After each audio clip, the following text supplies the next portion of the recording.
Super Indep, bienvenue dans notre vidéo. Cette semaine, on va regarder les nouveautés auto-entrepreneurs de 2022.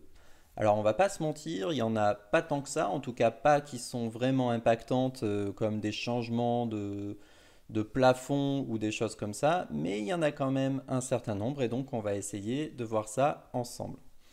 D'abord, il y a tout ce qui est évolution sociale. Alors, il y a notamment un changement au niveau des indemnités journalières maternité et maladie, puisqu'en fait, on va pouvoir récupérer les avantages qu'on avait cumulés sur une activité précédente, qui était en général, du coup, potentiellement une activité salariée. Le calcul des indemnités journalières ne prend pas en compte l'année 2020, donc ça c'est par rapport au Covid et à la crise sanitaire. On notera également que pour tout ce qui est validation de trimestre de retraite, pareil, si ça a été affecté par la crise sanitaire, ils vont quand même considérer que c'est validé. Donc c'est plutôt une bonne nouvelle pour ceux qui ont été fortement impactés. En tant que travailleur non salarié, donc on peut désormais choisir une assurance complémentaire. Ils ont fait évoluer un petit peu le statut de conjoint collaborateur en auto-entreprise. Alors, honnêtement, nous, en tout cas chez Super Indep, on n'a encore jamais vu ça en application. On sait que c'est possible.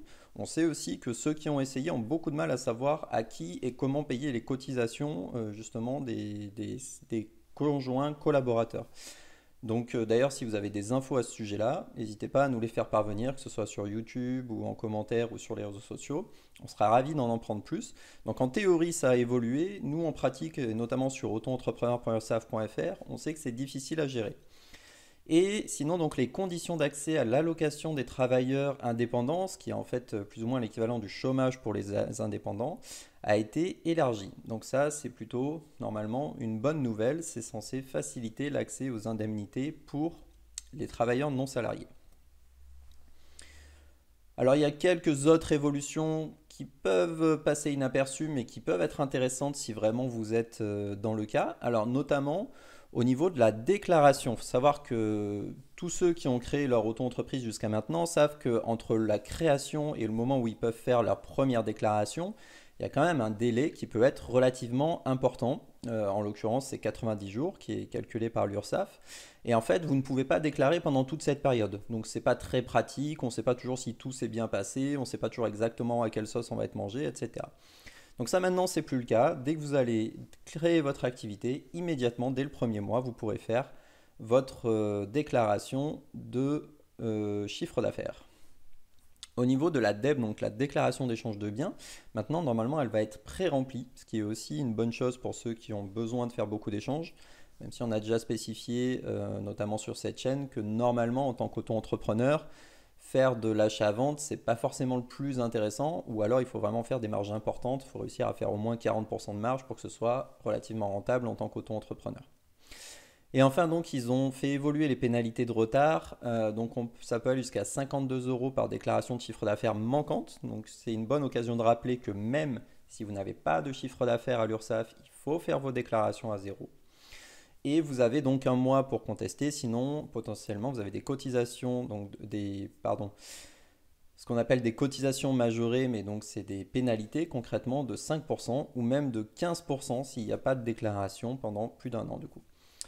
Et si jamais on déclare en retard, les pénalités sont censées être de 3%. Donc ça, on verra, notamment chez Super Indep, on va suivre ça de près pour savoir effectivement comment c'est appliqué. En tout cas, ce qu'on a remarqué de notre côté, c'est que notamment au niveau de la TVA, donc pour les impôts professionnels, effectivement, ils ont remis en place tout ce qui est délai de paiement, donc tout ce qui est retard de paiement.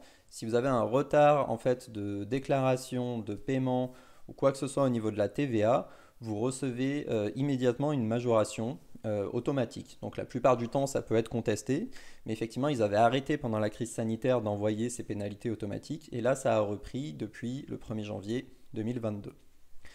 Alors un petit point sur ce qui ne change pas, les fameux seuils. On est toujours à 176 200 euros pour le seuil de chiffre d'affaires en achat-vente, 85 800 pour le seuil de TVA en achat-vente. En prestation de service, on est toujours à 72 600 euros et le seuil de franchise est toujours à 34 400 euros. Autrement dit, de ce côté-là, rien n'a changé. Les taux de cotisation sont toujours identiques également. C'est ce que je voulais vous dire sur les nouveautés auto-entrepreneurs de 2022. Donc vous avez vu qu'il n'y en a pas tant que ça, mais il y en a quand même un certain nombre qui, si vous êtes concerné, devraient largement vous intéresser.